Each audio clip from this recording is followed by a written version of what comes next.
ဒီရှယ်ကဒီနေ့မှာတော့ပေါ့နော်စင်တီမီတာနဲ့ချုပ်တဲ့ကလေးတွေပေါ့နော်စင်တီမီတာနဲ့ချုပ်တဲ့ကလေးတွေမှာဂျိုင်းမြှောက်လို့မရဘူးပေါ့နော်ဂျိုင်းကနည်းနည်းလေးပဲမြှောက်လို့ရတယ်တတောင့်တတာပေါ့နော်ရှိအောင်ဆိုပြီးတော့ဒီရှယ်တို့က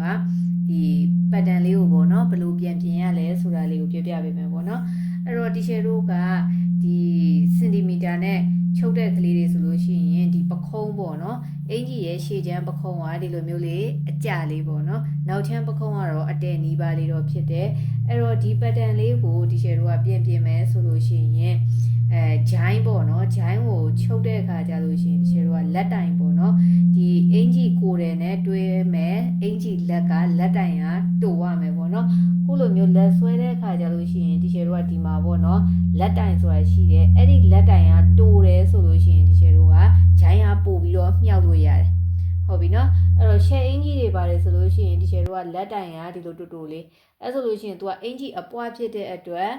လက်တွေပါတယ်မြှောက်လို့ရတယ်ဒီဟာကကျတော့စင်တီမီတာမှာကြားလို့ရှိရင်ဒီရှယ်တို့ကအင်ကြီးကလုံးဝ body fit လုံးဝအကျက်ဝတ်တာဖြစ်တဲ့အတွက်ဒီလက်တိုင်ကဒီရှယ်တို့ကရှည်သွားတယ်ပေါ့နော်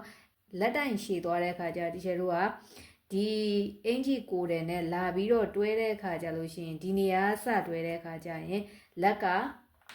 ဘယ်လိုဖြစ်လဲဆိုတော့ဒီလိုမျိုးပေါ့နော်ဒီရှယ်တို့ကဂျိုင်းပေါ့နော်ဂျိုင်းနေရာကဒီအမှတ်ရှိတယ်အဲ့ဆိုလို့ရှိရင်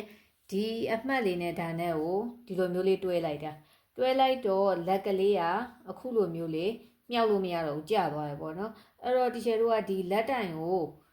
တူလိုက်မယ်ပြီးသွားလို့ရှိရင်ဒီရှယ်တို့ကဒီကနေပြီးတော့ဒီဂျိုင်းနေရာကနေပေါ့နော်ပတ်တန်လေးပြန်ဖြည့်ပေးရမယ်ပေါ့နော်အဲ့ဆိုလို့ရှိရင်တော့ဒီဂျိုင်းနဲ့လက်နဲ့ဆက်တဲ့အခါကျရင်လုံးဝအဝင်ခွင်ကြလဲဖြစ်သွားမယ်လက်ကလေးလည်းလှုပ်လို့ရှားလို့ကောင်းမယ်ပေါ့နော်အဲ့တော့ဘလို့ပတ်တန်ပြန်ပြင်ရလဲဆိုလို့ရှိရင်ဒီရှယ်တို့ကဒီအမှတ်ပေါ့နော်ဂျိုင်းအမှတ်ရှိရဲ့ဂျိုင်းအမှတ်ကနေဒီရှယ်တို့က 1.5 တက်ပေးရမယ်ပေါ့နော်ဒီအမှတ်ကနေဒီအပေါ်ကို 1.5 တက်ပေးမယ်လုံးဝဂျိုင်းချိန်ပြီးသားဖြစ်တဲ့အခါကျလို့ရှိရင်ဒီအမှတ်ကနေဒီအပေါ်ကို1.5 တက်မယ်1.5 တက်ပြီးသွားလို့ရှိရင်ဒါကတော့ရှေ့ရင်ကျဲနောက်ကျောကျဲမြင်ပေါ့နော်ရင်ကျဲကျောကျဲမြင်လို့လည်းခေါ်တယ်ဒီဟာကဒီဂျိုင်းကွားစုံနှစ်ဖက်ကိုတိုင်းထားတဲ့နေရာလေးပေါ့နော်အဲ့ဒီနေရာလေးနဲ့ဒီရှယ်တို့ကပေခွေးလေးနဲ့ဆက်ပေးရမယ်ပေါ့နော်အဲ့တော့လက်ကဒီရှယ်တို့ကဒီပေခွေးလေးနဲ့ဒါလေးကိုဆက်လိုက်မယ်ဆက်လိုက်တဲ့အခါကျလို့ရှိရင်ဒီဟာအပေါ် 1.5 တက်ပြီးသားဖြစ်သွားပြီဒီ 1.5 တက်တာကလုံးဝတသောတရှိရဲ့အဆင်ပြေရပေါ့နော်အဲ့တော့ 1.5 တက်မယ်တက်ပြီးသွားပြီဆိုလို့ရှိရင်ဒီအပေါ်ကိုဒီကျတော့ဘယ်လောက်တက်ရမလဲဆိုတော့1 cm တက်မယ်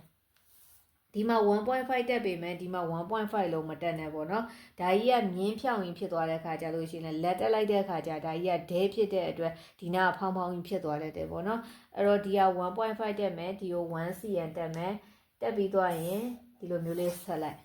ဆက်ပြီးသွားပြီဆိုလို့ရှိရင်ဒီဂျိုင်းအကွာဝေးကိုပြန်တိုင်းပေါ့နော်ဂျိုင်းအကွာဝေးကိုပြန်တိုင်းတဲ့အခါကျလို့ရှိရင်ဒီရှယ်တို့ကခုနကကိုယ့်ရဲ့မူရင်းဂျိုင်းဖောက်တာနဲ့ကွက်တိဖြစ်ရမယ်ဟုတ်ပြီနော်တကယ်လို့ကွက်တိမဖြစ်ဘူးဆိုလို့ရှိရင်တော့ဒီအပေါ်မှာနည်းနည်းညှိပေးလို့ရတယ်ပေါ့နော်ဒါပေမဲ့ဒီကနေ 1.5 ကနေတော့ပို့ပြီးတော့ဒီရှယ်တို့တိတ်မတက်နဲ့ပေါ့နော်အဲ့တော့ဒီကနေ 1.5 တက်မယ်ဒီအမှတ်ကနေလည်းဒီပေါ်ကို1 cm တက်မယ်အဲ့လိုမျိုးပဲနောက်ချမ်းမှာလည်းဒီရှယ်တို့က 1.5 တက်ပေးရမယ်မြင်းလေးဆွဲမယ်ဆွဲပြီးသွားလို့ရှိရင်ဒီဟာကိုပေခွေးလေးနဲ့ဒီလိုလေးဝိုင်းလိုက်မယ်ပေခွေးလေးနဲ့ဝိုင်းလိုက်မယ်ဟုတ်ပြီနော်ပေခွေးလေးနဲ့ဝိုင်းပြီးသွားလို့ရှိရင်ဒီအမှတ်မှာလည်းအပေါ်ကိုဘယ်လောက်တက်မလဲဆိုတော့1 cm လောက်လေးပဲတက်မယ်တက်ပြီးသွားရင်ဒါလေးကိုဒီလိုလေးဆက်လိုက်မယ်အဲ့ဆိုလို့ရှိရင်ဒီဟာလေးကဂျိုင်းတန်ဖိုးလေးကိုပြန်တိုင်းမယ်ဒီကနောက်ချမ်းဘယ်လောက်လဲဒါကနောက်ချမ်းပေါ့နော်နောက်ချမ်းမှာဘယ်လောက်ထွက်မလဲပြီးတော့ရှေ့ချမ်းမှာဘယ်လောက်ထွက်မလဲကိုယ့်ရဲ့မူရင်းဂျိုင်းလေးနဲ့ပြန်ချိန်ကြည့်လိုရင်တော့ဒီအပေါ်ကိုနည်းနည်းလေးတက်လို့ရတယ်အတိုးအလျှော့လုပ်လို့ရတယ်ပေါ့နော်အဲ့ဆိုလို့ရှိရင်ဒီဂျိုင်းကအပေါ်ကိုတက်သွားတဲ့အတွက်လက်ကိုလာပြီးတော့ဆွတ်လိုက်တဲ့အချိန်ကြာလို့ရှိရင် fitting ကွက်တိလည်းဖြစ်တဲ့တသောင်းတသာလည်းရှိတယ်လက်လည်းမြှောက်လို့ရတယ်ပေါ့နော်အဲ့ဒီ pattern လေးကိုရလိမ့်မယ်ပေါ့နော်အဲ့ဆိုရင်ကလေးတို့ကဒါလေးကိုစမ်းလုပ်ကြည့်ကြပါ